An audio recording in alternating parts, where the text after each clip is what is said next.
Hey, everybody. Okay, first of all, we have a couple birthday shout outs this morning. So on Sunday, it was Bella's birthday. So happy birthday, Bella. And this morning, it's Landon G's birthday. So happy birthday, Galant. I hope you guys have a great birthday, had a great birthday. We're thinking of you, okay? So we're going to start reading the starting of chapter 2 from Ramona the Pest by Beverly Cleary.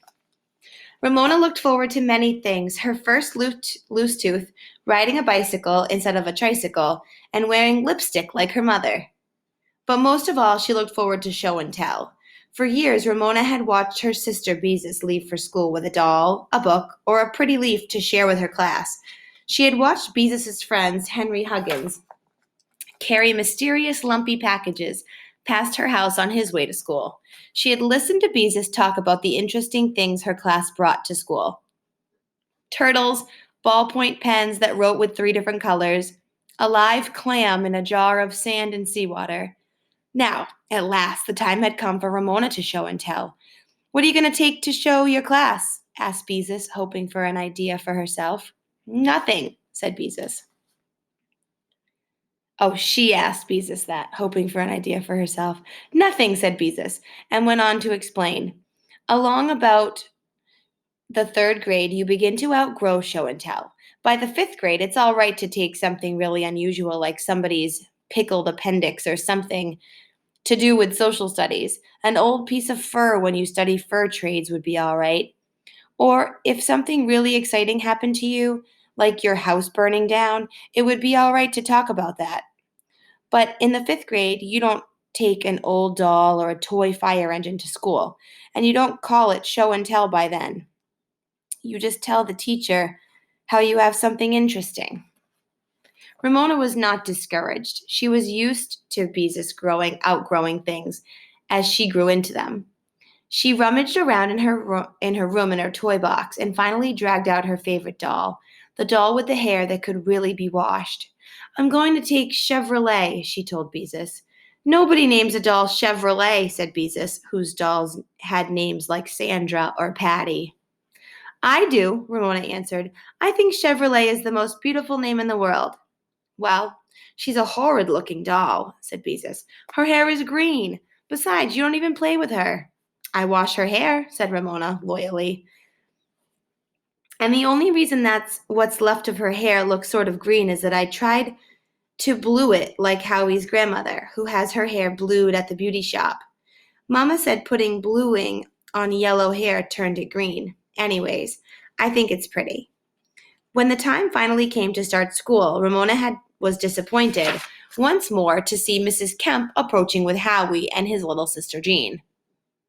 Little sister Willa Jean. "Mama, come on," begged Ramona, dragging at her mother's hand, but her mother waited until Mrs. Kemp had caught up.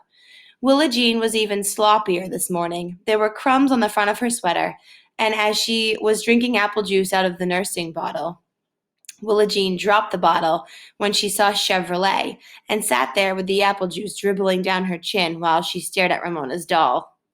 "Ramona is taking her doll to school for show and tell," said Mrs. Quimby. Howie looked worried. "I don't have anything for show and tell," he said. "Well, that's all right, Howie," said Mrs. Quimby. "Miss Binny doesn't expect you to take something every day." "I want to take something," said Howie. "My goodness, Howie," said his mother. "What if 29 children each brought something? Miss Binny wouldn't have time to teach you anything." "She's taking something," Howie pointed to Ramona. There was something familiar about the way Howie was behaving. Ramona pulled at her mother's hand. "Come on, Mama." "Ramona, I think it would be nice if you ran in the house and found something to lend Howie to take to school," said Mrs. Quimby. Ramona did not think this idea was nice at all, but she recognized that lending Howie something might be faster than arguing with him. She ran into the house where she snatched up the first thing she saw, a stuffed rabbit that had already been given hardware before the cat had adopted it as sort of practice gopher. The cat liked to chew the rabbit's tail, carry it around in its mouth, or lie down and kick it with its hind feet. When Ramona thrust the rabbit into Howie's hand, Mrs. Kemp said, "Say thank you, Howie." "It's just an old beat-up bunny," said Howie scornfully. When his mother wasn't looking, he handed the rabbit to Willa Jean, who dropped her apple juice, seized the rabbit, and began to chew its tail. Just like our cat, thought Ramona, as the group proceeded toward school.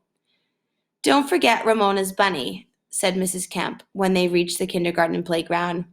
I don't want her old bunny, said Howie. Now, Howie, said his mother, Ramona was kind enough to share her bunny, so you be nice. To Mrs. Quimby, she said, as if Howie could not hear. Howie needs to learn manners. Share. Ramona had learned about sharing in nursery school, where she either had to share something of her own that she did not want to share, or she had to share something that belonged to someone else that she did not want to share either. That's all right, Howie, she said. You don't have to share my rabbit. Howie looked grateful, but his mother thrust the rabbit into his hands anyway. At the beginning, on that second day of kindergarten, Ramona felt shy because she was not sure what Miss Binney would think about a girl who had been made to sit on the bench. But Miss Binney smiled and said, Good morning, Ramona, and seemed to have forgotten all about the day before. Ramona sat Chevrolet in her little cupboard with the duck on the floor, with the duck on the door, and waited for show and tell. Did anyone bring something to show the class? Asked Miss Binney after the class had sung the Donzer song. Ramona remembered to raise her hand, and Miss Binney invited her to come to the front of the room to show the class what she had brought. Ramona took Chevrolet from her cupboard and stood beside Miss Binney's desk, where she discovered she did not know what to say. She looked to Miss Binney for help. Miss Binney smiled encouragingly. Is there something you would like to tell us about your doll? And I'm going to stop there for today because I think it's a good spot for us to wonder, what is Ramona going to say? Is she going to talk about Chevrolet? Is she going to say something that she shouldn't be saying? What's going through her mind right now? I know sometimes, like, you guys don't, some of you like to share and some of you don't like to share. And so I feel like maybe Ramona thought it would have been fun to do a show and tell, but then when she realized that she had to get up in front of the class, maybe she doesn't like it so much anymore. So what are you thinking? What's Ramona going to say? What's going to happen here? The rest of chapter 2 is maybe like 10 more pages. I think we read about 5. So what do you think? All right. I hope you guys are having a great day. Do your Wednesday stuff today. You have math, you have reading, and writing. Okay? All right. Talk to you soon. Bye.